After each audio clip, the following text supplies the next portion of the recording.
আজকে চলে গেলাম রোদসীদের বাসায়। এই হচ্ছে আমাদের রোদসী ওয়ান, কারণ আমাদের এখানে দুইজন রোদসী আছে, একজন ওয়ান একজন টু। আর রোদসী ওয়ান স্টেলা ভাবির বাসায়। এই ভাবিকে যদি যখন বলি যে খাওয়াইতে হবে, সে না করতে পারে নাই। এটা আমাদের জন্য খুব মজার, সহজেই তার বাসায় যাওয়া যায়। আমরা নাস্তা পর্ব শেষ করলাম। নাস্তা খাওয়ার পরেই তাদের মনে হলো গ্যাসের বড়ি খেতে হবে। তাহলে দেখলেনই তো আপনারা, সবাই গ্যাসের বড়ি খেয়েছি কিন্তু নাস্তা খাওয়ার পরে। যাই হোক, আমরা নাস্তাটা চাটা খাওয়ার পরে, চা বিস্কিট এগুলো খাওয়ার পরে শুরু হয়ে গেল আমাদের পরবর্তী নাস্তা।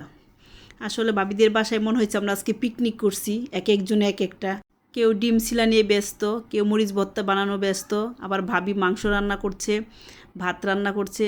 সত্যি আজকের দিনটা একটা অন্যরকম দিন ছিল আমাদের। সকালবেলা আমি সবাইকে ক্যামেরার সামনে আনি নাই, কারণ এটা সকালবেলা ছিল। সকালে অবস্থায় বুঝেন, ঘুম থেকে বাচ্চাদেরকে নিয়ে আমরা চলে যাই, তারপরে প্রোগ্রাম করি কার বাসায় যাওয়া যায়।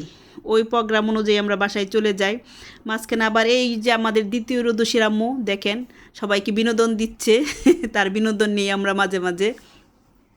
তবে খুবই ভালো ভাবি, ওই ভাবিদের বাসায় আমরা এই পরশুদিন খেয়েছি। এই হচ্ছে আমাদের খাওয়া দাওয়া, কিছু ছবি তোলা আর আড্ডা। সত্যি আমাদের আজকের দিনটা খুবই ভালো ছিল। আমাদের জন্য সবাই দোয়া করবেন, ভালো থাকবেন, সবার জন্য শুভকামনা রইল। আল্লাহ হাফেজ।